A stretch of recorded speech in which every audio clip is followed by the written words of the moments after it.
तहरीक इंसाफ के रहनुमा अदालती शिकंजे में फैसलाबाद की इंसदादी दहशतगर्दी अदालत ने सानिया 9 मई के 3 मुकदमात में पीटीआई रहनुमाओं उमर अयूब, साहबजादा हामिद रजा, शिबली फराज, जरताज गुल, राशिद शफीक समेत 108 रहनुमाओं और कारकुनों को कैद की सजाएं सुना दी। फवाद चौधरी, जैन कुरैशी और ख्याल कासरो को बरी कर दिया गया। हसास इदारे के दफ्तर पर हमले के इल्जाम में थाना सिविल लाइन मुकदमा में 185 मुलजिमान में से 108 मुलजिमान को मुजरिम करार देते हुए सजा, 77 मुलजिमान को शक का फायदा देते हुए बरी कर दिया। थाना गुलाम मोहम्मदाबाद के मुकदमा में 66 मुलजिमान में से 60 मुलजिमान को मुजरिम करार देते हुए सजा सुनाई की, 7 मुलजिमान को बरी कर दिया। अदालत ने पुलिस वैन नजर आतिश करने के केस का भी फैसला सुना दिया। 32 में से 28 मुलजिमान को मुजरिम करार देते हुए 10-10 साल कैद की सजा सुनाई गई, जबकि 4 मुलजिमान को बरी कर दिया गया। नाअहली के बाद अहमद खान बच्चर पंजाब असम्बली में अपोजिशन लीडर के ओहदे से फारिग। पंजाब असम्बली सेक्रेटरीट ने नोटिफिकेशन जारी कर दिया। चंद रोज कबल इंसदादी दहशतगर्दी अदालत ने अहमद खान बच्चर को 9 मई केस में मुजरिम करार देते हुए 10 साल की सजा सुनाई थी। अदालत से सजा होने के बाद इलेक्शन कमीशन ने नाअहली का नोटिफिकेशन जारी कर दिया था। अहमद खान बच्चर पीपी 87 मियांवाली से मुंतखब अरकान असम्बली थे।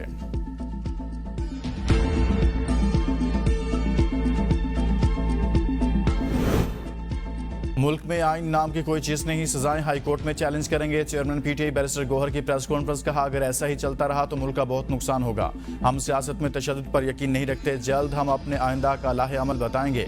बानी ने मुफाहमत की बड़ी कोशिश की थी। हमारे कारकुनों पर सारे केसेस सियासी बुनियादों पर बने हैं। हमारे कारकुनों पर जुल्म किया जा रहा है और ये कहते हैं डायलॉग करें।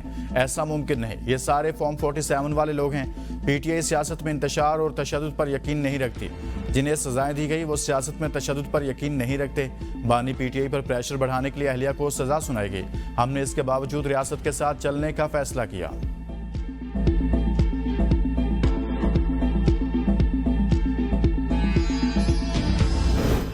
मुल्क को नुकसान पहुंचाने वाले सब लोग जद में आएंगे। आने वाले दिनों में पीटीआई की मजीद नाअहलियां होंगी। सेनेटर फैसल बोडा कहते हैं, पीटीआई के नजरियाती लोग बानी और पार्टी की पीठ में खंजर घोंप रहे हैं। ये लोग खुद को सियासी शहीद बनाना चाहते हैं। अली अमीन गंडापुर अपने इक़्तिदार के आखिरी मराहिल में है।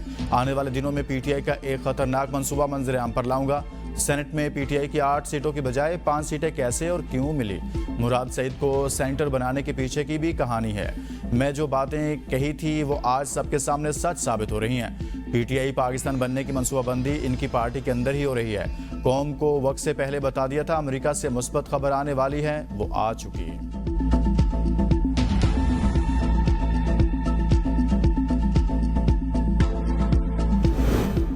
हमें ज़ाती मफाद से निकलकर मुल्क का सोचना होगा। ऐसे फैसले आएंगे तो मुल्क तरक्की करेगा। सजाएं इन लोगों को हुई हैं जो मुल्क में इंतशार फैलाते हैं।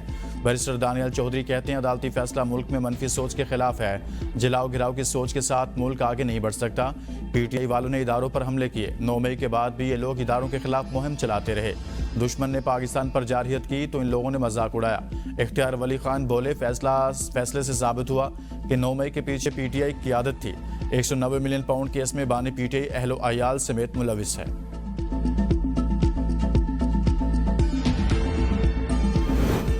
खैबर पख्तूनख्वा सेनेट इलेक्शन में पीटीआई के उम्मीदवार मिशाल यूसुफजई कामयाब। मिशाल यूसुफजई ने 86 वोट लेकर सेनेटर मुंतखब। मेहताब जफर ने 53 और साइमा खालिद ने 1 वोट हासिल किया।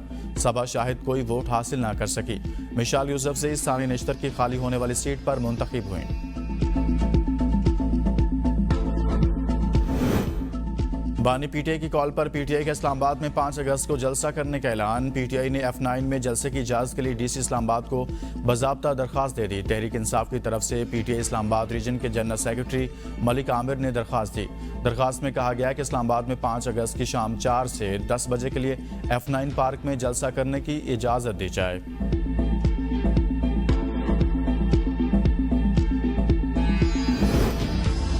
मुस्लिम लीग नून के सदर नवाज शरीफ और वज़ीर आला पंजाब मरीम नवाज शरीफ से सऊदी सफ़ीर की मुलाकात।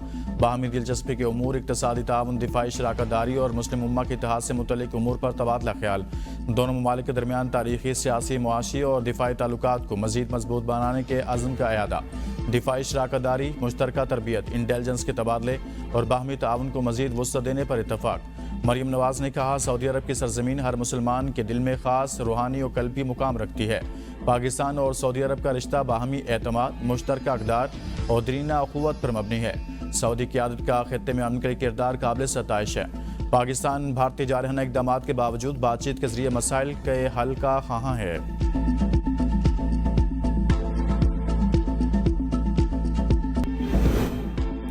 पानी हमारी आखिरी रेड लाइन है, इस पर कोई समझौता नहीं होगा। भारत में हिंदुत्व नजरिया अमन के लिए बड़ा खतरा है। वज़ीर इत्तलात अता तारड़ का तकरीब से खिताब का जनूबी एशिया में ताकत के तवाज़ुन को एक मुख्तलिफ नज़रिए से देखना होगा। पाकिस्तान हर तरह की जारहियत का भरपूर जवाब देने की सलाहियत रखता है। भारत ने जनूबी एशिया का अमन साबोटाज करने की पूरी कोशिश की है। पाकिस्तान में होने वाली दहशतगर्दी को बैरूनी पुष्टपनाही हासिल है। हमने दहशतगर्दी के खिलाफ जंग में बेपनाह कुर्बानियाँ दी हैं। भारत पाकिस्तान में दहशतगर्दी करा रहा है।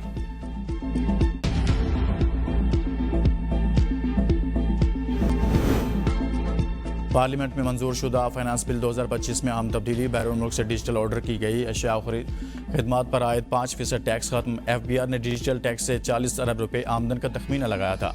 इकदाम से गूगल और टीमो समेत अमरीकी और चीनी हाईटेक कंपनियों को फ़ायदा होगा। FBI का कहना है कि टैक्स छूट का इतलाक 1 जुलाई 2025 से होगा। टैक्स काबीना की मंजूरी से वापस लिया गया।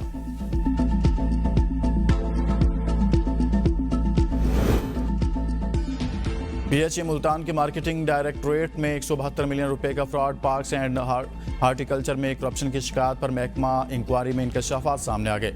इश्तिहारी मुआहदों में रिकवरी न होने से कौमी खजाने को करोड़ों रुपए का नुकसान। सरकारी फंड से 20 मिलियन रुपए कॉन्ट्रैक्टर के वाजबात छुपाने के लिए गलत इस्तेमाल किए गए। 1.3 मिलियन रुपए के सरकारी फंड झूठे चलानों के जरिए छुपाए गए। 64 मिलियन रुपए के माली इंस्ट्रूमेंट्स गायब। 180 मिलियन रुपए का जाली वर्क ऑर्डर बगैर इजाजत और गारंटी जारी कर दिया गया। Director marketing M Usama, accountant Badar Munir समेत कई अफसरान जिम्मेदार करार। नुकसान की रिकवरी और जिम्मेदारों के खिलाफ कार्रवाई की सिफारिश।